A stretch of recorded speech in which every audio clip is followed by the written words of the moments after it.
नमस्कार मु सुजाता मो संवाद को आपण को स्वागत।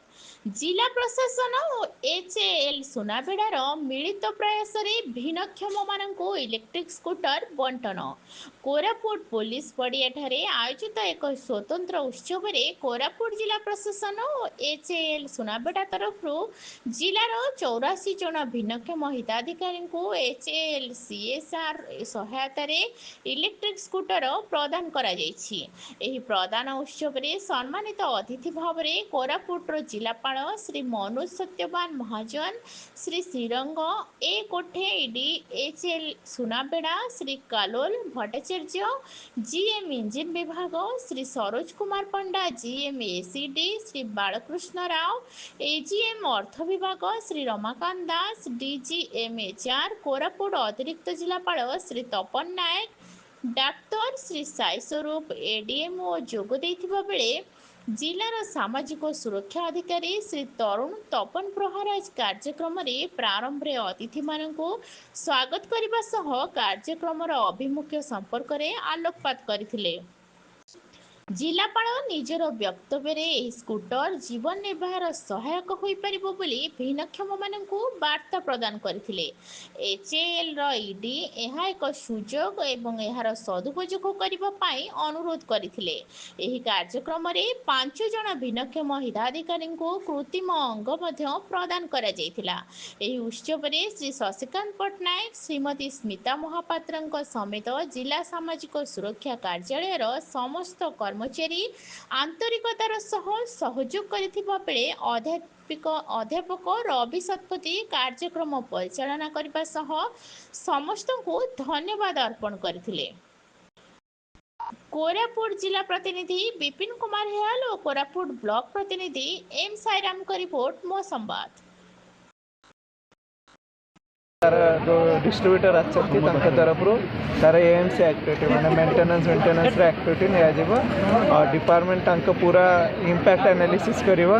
आज को परिस्थिति अच्छी और स्कूटर देला पर गोटे वर्ष कौन माने चेंजेस होती 2 वर्ष पर कौन होती आम स्टडी कर नेक्स्ट फेज रे भी एमती एक्टिविटी निया। जो हमारा भिन्नक्षम दिव्यांग भाई मैंने अच्छा आम मेडिकल और आरटीओ ऑफिस तरफ समस्त तरफ मैंने टेस्टिंग करी सब से चलाई पार या सेफ्टी है कि मन रखिकी ये उपक्रम नि परवर्ती मुहूर्त तार ट्रेनिंग भी दिज्व कि केमती गाड़ी चलाइबार अच्छी केते समय चलाई पार केते किलोमीटर चलाई पार चार्जिंग केमती करें ये सब जिनस कह तो ये बहुत माने भल उपक्रम आगु भी ओडिशा सरकार सब ब्लॉक रे गोटे गोटे देथिला।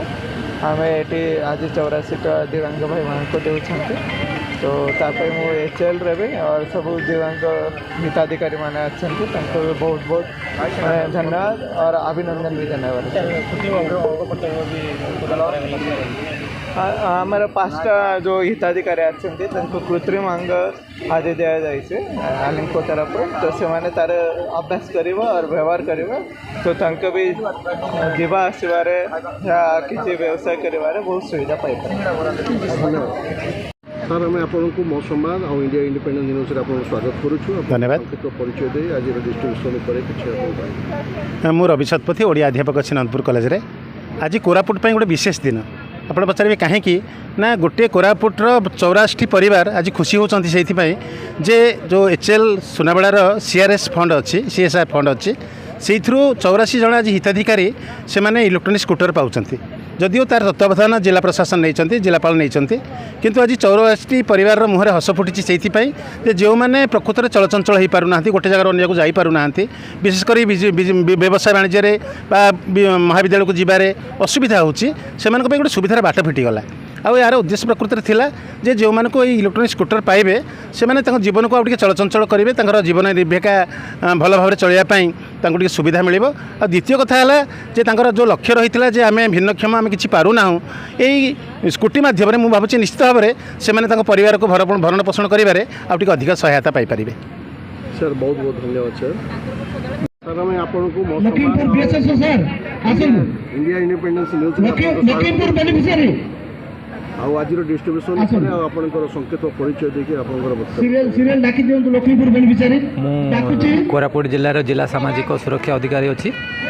ଆଉ ଆଜିର ଯେଉଁ ସ୍କୁଟର ଡିଷ୍ଟ୍ରିବ୍ୟୁସନ୍ କ୍ୟାମ୍ପ ହେଇଥିଲା ସେଠାରେ କଲେକ୍ଟର ସାର୍ ମୁଖ୍ୟ ଅତିଥି ଆସିଥିଲେ ଏବଂ HLରୁ ବି ତାଙ୍କର ବହୁତ ସିନିୟର ଅଫିସର୍ସ ମାନେ ବି ଆସିଥିଲେ। ଆମର ଡିଷ୍ଟ୍ରିକ୍ଟ ଆଡମିନିଷ୍ଟ୍ରେସନ୍ ତରଫରୁ ବି ADM ସାର୍ ବି ଆଟେଣ୍ଡ କରିଥିଲେ।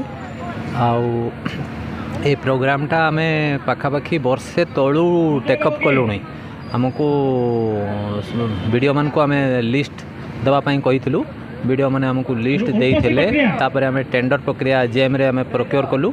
ପ୍ରୋକ୍योରରେ ଆମକୁ କିଛି ମାନେ କେଉଁ କ୍ୟାଟେଗୋରୀର ଆମେ ଭେହିକଲ୍ କିଣିବୁ ସେଇଟାରେ ଟିକେ ପ୍ରଥମ ଇସ୍ୟୁ ବାହାରିଲା। କାହିଁକିନା ଆମେ ଯେତେବେଳେ ଆପ୍ଲିକେସନ୍ ସବୁ ପାଇଲୁ ଆମର ଆପ୍ଲିକାଣ୍ଟରୁ କାହାର ବି ଡ୍ରାଇଭିଂ ଲାଇସେନ୍ସ ନଥିଲା। ତ ତେଣୁ ସେଇଟା ଆମକୁ ଗୋଟେ ଚ୍ୟାଲେଞ୍ଜ ହେବା ଷ୍ଟାର୍ଟ ହେଲା। ଆମେ ଭାବିଥିଲୁ ଯେ ମାନେ high speed vehicle high speed ନହେଲେ ବି ଆମେ ନର୍ମାଲ୍ ଭେହିକଲ୍ସ ଦେବୁ ବୋଲି ନର୍ମାଲ୍ ସ୍କୁଟର୍ସ ଦେବୁ ବୋଲି। କିନ୍ତୁ ଯେତେବେଳେ ଆମେ ଜାଣିଲୁ ଯେ ମ୍ୟାକ୍ସିମମ୍ଙ୍କର ଡ୍ରାଇଭିଂ ଲାଇସେନ୍ସ ନାହିଁ ତାପରେ ଆମେ ତାଙ୍କର ମୋଟର ପାୱାରଟାକୁ ଚେକ୍ କଲୁ। କେଉଁ ମୋଟର ପାୱାର ଥିବା ସ୍କୁଟରରେ ଡ୍ରାଇଭିଂ ଲାଇସେନ୍ସ ଦରକାର ହୁଏନି। ତାପରେ ଆମେ ସେଟାକୁ ଷ୍ଟଡି କରିକି ଦେଖିଲା ପରେ ଆମେ ଦେଖିଲୁ ଯେ 250 ୱାଟ୍ ତଳକୁ ଯଦି ମୋଟର ପାୱାର ରହିବ ସ୍କୁଟରର ତେବେ ଡ୍ରାଇଭିଂ ଲାଇସେନ୍ସ ସେଠି ଦରକାର ହେଉନି। ତେଣୁ ଆମେ ସେଇ ସ୍ପେସିଫିକେସନ୍ରେ JM ପୋର୍ଟାଲରୁ ଜିନିଷ ଗୁଡ଼ାକ କିଣିଲୁ ଏବଂ ଆଜି ଡିଷ୍ଟ୍ରିବ୍ୟୁସନ୍ ହେଲା। ଆଉ ଆଜ୍ଞା ବହୁତ ଧନ୍ୟବାଦ ସାର୍।